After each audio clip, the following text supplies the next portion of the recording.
தளபதியை மாநாடுக்கு அப்புறம் இப்போ தான் பார்க்க போகிறோம் நேரில். ஸோ அது வந்து மாநாடு வந்துட்டு ஒரு பெரிய நாங்கள் எதிர்பார்க்காத ஒரு ஸ்பீச் கொடுத்துட்டாப்புல. ஸோ அதை மாநாடு அரசியல் கட்சி அந்த மேடையை தாண்டி இப்போ வந்து பொது நிகழ்ச்சிக்கு வந்து அம்பேத்கர் எல்லாருக்கான தலைவருக்கான ஸ்பீச் பண்ண கொடுக்க வந்திருக்காரு. ஸோ ரொம்ப எதிர்பார்ப்பு அதிகமாக இருக்குது. அன்றைக்கி பேசுனதே இன்ன வரைக்கும் ஒரு பேசும் பொருளாக இருக்குது. அன்றைக்கி மாநாட்டில் பேசின ஒரு பேச்சு வந்து யாரும் எதிர்பார்க்காத பேச்சு. இன்றைக்கி தமிழகம் கிடையாது, உலகமே எதிர்பார்க்குற ஒரு பேச்சாக தான் இருந்துச்சு. ஸோ இன்றைக்கி அதை நாங்கள் எதிர்பார்த்து தான் வந்திருக்கோம். நாங்கள் நினச்சுமே என் தளபதி பேசுவார்ன்ற நம்பிக்கையில் தான் நாங்கள் வந்திருக்கோம். அதாவது அவங்களுடைய நினைப்பு அந்த மாதிரி இருக்குது. அம்பேத்கர்ன்றது ஆனால் எல்லா மக்கள் அப்படி கொண்டு போய் சேர்த்துட்டாங்க. ஒரு சாதிக்கு மட்டும்தான் ஒரு சொந்தக்காரன்ற அப்படி கிடையாது. அம்பேத்கர்ன்றது அவர் எழுதின சட்டம் எல்லாத்துக்கும் வந்து சேரணுன்றது தான் அவர் எழுதுனது. குறிப்பிட்டு இவங்களுக்கு தான் அந்த சட்டம் போகணுன்றலாம் அவர் இது பண்ணலை. ஸோ அம்பேத்கர் வந்து ஆனால் தான் அந்த தலைப்பு அப்படி தான் எல்லோருக்கான தலைவர்ன்றது அதுதான் உண்மை. ஒரு சிலவங்க அந்த கொண்டு போய் நீங்கள் எதை கேட்க வரீங்கன்னு தெரியுது, பட் அது சொன்னால் நல்லா இருக்காது.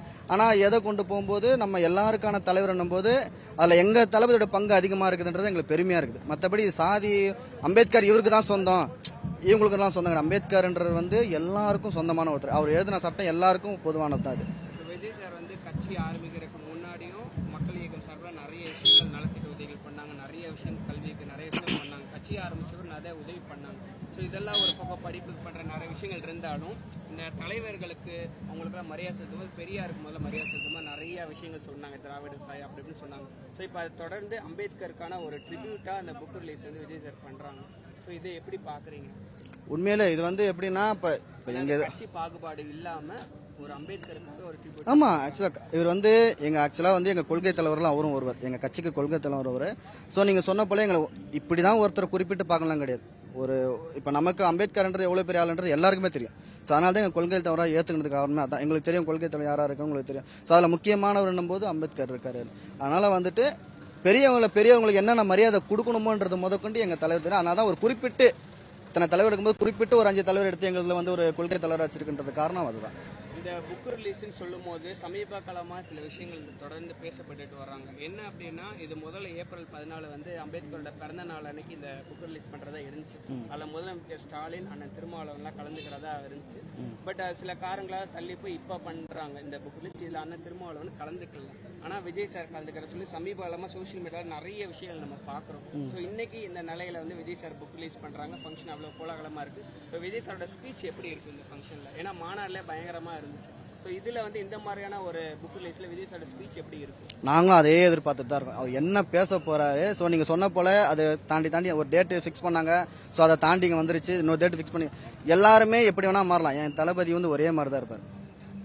நீங்கள் வந்து இன்னைக்கு நான் வரேன் நாளைக்கு வரலன்னுவாங்க. அவங்க பின்னாடி பேசுகிறாங்க இவங்க வரக்கூடாதுன்னு சொன்னாங்க. அதெல்லாம் நம்ம தளபதி சொன்ன வாக்கை சரியாக காப்பாற்றுவார். அதனால தான் ஒரு பின்னாடி இவ்வளோ படைகள் இருக்குது. நீங்கள் சும்மா அந்த கேமரா திருப்பி பார்த்தீங்கன்னா இருக்கிற கூட்டம்லாம் சும்மா கிடையாது. ஒன்றுன்னா வந்து முன்னாடி வந்து நிற்கக்கூடிய கூட்டம் தான் இங்கே நிற்கிறது. சரிங்களா? அதனால் நாங்கள் தளபதி கூட தான் இங்கே எப்போவுமே இருப்போம். எங்கள் தளபதி சொன்னார்னா இன்னைக்கு நாங்கள் தமிழ்நாட்டில் நீங்கள் எல்லா இடங்களும் பார்த்தாலும் சரி அம்பேத்கர் படத்துக்கு மரியாதை செலுத்திட்டு தான் நாங்கள் வந்திருக்கிறோம். சும்மா எங்கள் தளபதி இங்கே வராருலாம் கிடையாது. அவருக்கு என்ன மரியாதையோ அந்தந்த பகுதியில் இப்போ நாங்கள் வில்லிவாக்கம் மத்திய சென்னை மாவட்டத்தில் இருக்கிறோம். எங்கள் தலைவர் மாவட்டத்தில் வந்து குமாரண்ணன், பகுதி தலைவர் விசண்ணன். ஸோ இவங்க தலைமையில நாங்கள் ஒரு மரியாதை அவர் கொடுத்துட்டு தான் இங்கே வந்திருக்கணுமே தவிர சும்மா எடுத்தோம் கவுத்தோன்றதுலாம் கிடையாது. எங்கள் கொள்கை தலைவரா அப்படிலாம் கிடையாது. அவர் கொள்கை தலைவருக்கு என்ன மரியாதை எங்கள் தமிழக வச்சு கிடக்க சார்பாக எங்கே இந்த மாவட்டத்தில் கொடுக்கணுமோ அதெல்லாம் கொடுத்துட்டு கரெக்டாக தான் வந்திருக்கோம். எங்கள் தளபதி எங்களை அப்படி தான் வழி நடத்திருக்காரு இப்போ வரைக்கும்.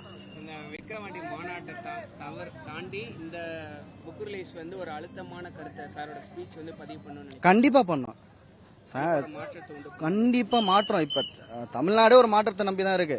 ஸோ அந்த ஸ்பீச் வந்து ஒரு பெரிய மாற்றத்தை நீங்கள் இப்போ எழுதி வச்சிங்க. நான் சொல்றது இவர் பேசுகிற பேச்சு கண்டிப்பாக ஒரு 2 மாதத்துக்கு பேசும் பொருளாக தான் இருக்கும். இது 2026 எலெக்ஷனில் எப்படி ரிஃப்ளெக்ட் ஆகும்னு நினைக்கிறீங்க? நீங்கள் ஆமாம், கண்டிப்பாக இவர் இன்னைக்கு இருக்கிற காலகட்டம் என் தலைமை நடந்தாவே அது நியூஸ் தான். இன்னைக்கு அவர் நடந்தாவே நியூஸ் தான் இன்னைக்கு. ஸோ அப்படி தான் நாங்கள் போய் அவர் தளபதி எது பேசினாலும் அது ட்ரெண்ட் தான். ஆனால் அவர் வந்து நீங்கள் நினைக்கிற மாரி அவர் ஏதோ பேசலை, வெளியே வரமாட்டாரு, இன்னொன்னுமோ ஃபேக்காக சொல்கிறோம். தளபதி அவருடைய சரியான பாதையில் போயிட்டு எங்களை சரியான பாதையில் வழி நடத்திக்கிட்டு இருக்காரு.